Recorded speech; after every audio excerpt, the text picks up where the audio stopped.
Rahimahumullah. Sebelum kita membahas ilmu fikih, mari kita dengarkan dan simak apa yang telah disabdakan oleh Rasulullah sallallahu alaihi wasallam. Suatu ketika Rasulullah pernah bersabda di hadapan para sahabat. Beliau mengatakan, man akthara minal istighfar, barang siapa yang memperbanyak bacaan istighfar, barang siapa yang banyak membaca istighfar, astagfirullahaladzim, astagfirullahaladzim, astagfirullahaladzim, ja'alallahu azza wa jallahu min kulli hammin farajan, maka Allah jadikan untuknya setiap kesusahan, Allah jadikan kesusahan tersebut ada kebahagiaan. Artinya orang yang selalu memperbanyak atau yang selalu mendawamkan istiqomah membaca astagfirullah, astagfirullah atau astagfirullahaladzim, astagfirullahaladzim, maka Allah jadikan susah kita akan dijadikan kebahagiaan. Artinya orang yang susah insya Allah jadi bahagia. Bahkan wa min kulli dayqin makhrajan, Allah jadikan setiap kesempitan, kesusahan dan lain sebagainya yang memang mafsadat untuk kehidupan kita, Allah jadikan makhrajan, solusi. Jadi orang yang banyak baca istighfar, Allah akan memberikan solusi hidup, solusi bisnis, ekonomi dan sebagainya. Bahkan warazaqahu min haitsu la yahtasib, Allah akan berikan rezeki yang tidak disangka-sangka. Pernah saya diceritakan langsung oleh orangnya, orang tersebut Pak Bos besar, luar biasa sukses dalam kehidupan dunia dan akhirat. Saya tanya kepada orang tersebut, wahai Mbah, rahasia apa ini? Rahasia antara Mbah sama Allah apa rahasianya? Rahasia saya ternyata yang saya rasakan banyak baca istighfar dan baca sholawat. Punya hutang 3 miliar, alhamdulillah dalam jangka 6 bulan lunas. Rumahnya mewah, ibadah bisa, sudah haji, umroh apalagi itu. Jadi pernah saya ceritakan dengan orang tersebut, ternyata orang tersebut punya rahasia ibadahnya. Di sisi sudah kewajiban dicukupi sholat ngaji, ternyata di sisi lain orang tersebut punya waktu luang untuk baca istighfar sebanyak-banyaknya. Karena tadi ini langsung Rasulullah, barang siapa yang banyak baca istighfar, susah kita akan jadi bahagia. Ketika kita kesulitan akan ada solusi. Itu banyak yang ditajribkan. Jadi banyak sekali orang biasanya keliputan itu baca istighfar yang banyak. Kalau bisa di malam hari waktu-waktu sahur dan setelah subuh sampai terbit matahari. Itu karena Rasulullah pernah bersabda, barang siapa yang berzikir dari subuh sampai matahari akan mendapatkan keberkahan yang luar biasa. Jadi ini bukan dukun-dukunan, karena memang ini langsung Rasulullah sallallahu alaihi wasallam. Ini amalan dari Rasulullah. Barang siapa yang banyak baca istighfar, susah kita akan jadi bahagia, kesulitan kita akan mendapatkan solusi, dan Allah akan berikan rezeki yang tidak disangka-sangka.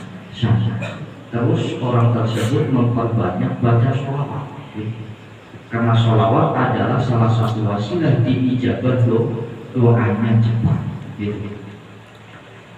Wa qala sallallahu alaihi wasallam, lanjut Rasulullah juga pernah bersabda di hadapan para sahabat, inni la astaghfirullah ta'ala wa atubu ilaihi fil yawmi 70 marrah. Kata Rasulullah, saya membaca istighfar, saya meminta atau memohon ampunan kepada Allah, wa atubu ilaih, dan saya tobat kepadanya, fil yaumi, dalam satu hari, sab'ina marrah, 70 kali. Apalagi lebih dari itu, karena Rasulullah itu hanya tasri. Apa tasri? Tasri itu memberikan panutan syariat kepada umat. Padahal kata Imam Ghazali, Rasulullah itu ghufirallahu ma taqaddama min dzambihi wa ma ta'akhkhara. Artinya tidak ada dosa untuk Rasulullah.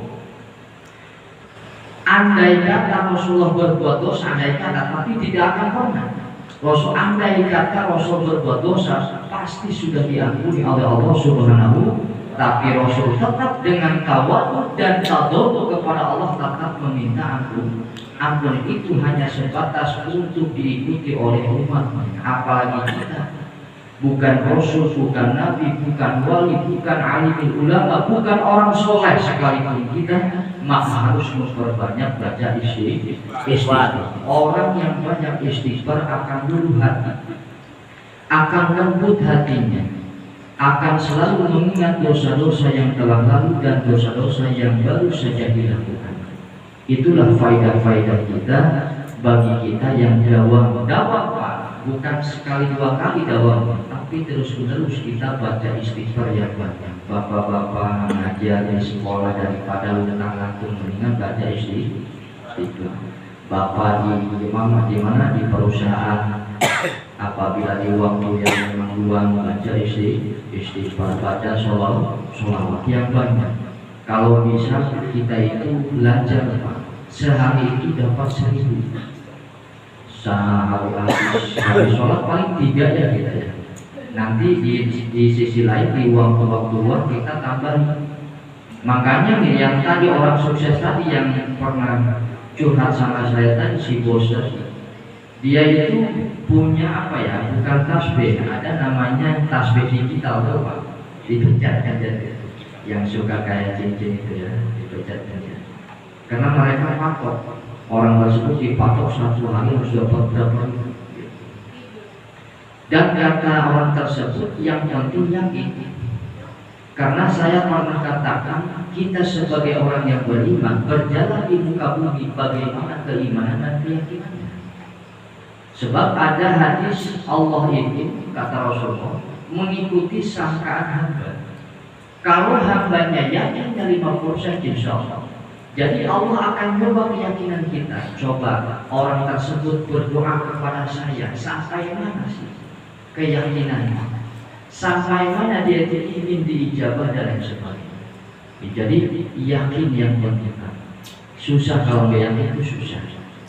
Yakin nggak yakin, harus yakin. Nah itu belajar yakin, Pak. Pertama belajar yakin itu harus seperti itu. Yakin tidak yakin harus yakin. Di agama itu harus seperti itu. Kita tidak ada sifat cinta di dalam hati, misalkan kepada Rasulullah. Di dalam agama memang harus dituntut cinta. Cinta atau tidak cinta, harus cinta Rasul, dipaksa. Jadi agama itu harus seperti itu. Takut belum takut kepada Allah, harus takut kepada Allah. Walaupun kita masih belum 100% takut kepada Allah, karena memang setiap hari kita kadang-kadang terpaksa dosa, apalagi sengaja. Berarti kan tidak ada takut terhadap siksa Allah, tapi harus itu di agama. Demen orang demen harus gitu. Kecuali yang tidak baik, benci, yang tidak baik harus benci, itu memang harus ketidakbaikan. Contoh maksiat. Maksiat kita belum benci, tapi harus benci. Harus benci. Kalau kita tidak terhadap maksiat, berarti kita akan mendapatkan kesengitan dari Allah dan mendapatkan dosa. Contoh, kita melihat kemungkaran, kita hidup, padahal kita tidak melakukan kemungkaran tersebut, tapi kita mendapatkan dosa. Kenapa? Karena kita ribut. Jadi kesimpulannya harus banyak baca istighfar. Hadirin jamaah rahimakumullah, itulah sebelum tausiah, sebelum kita melangkah ke kajian ilmu fikih.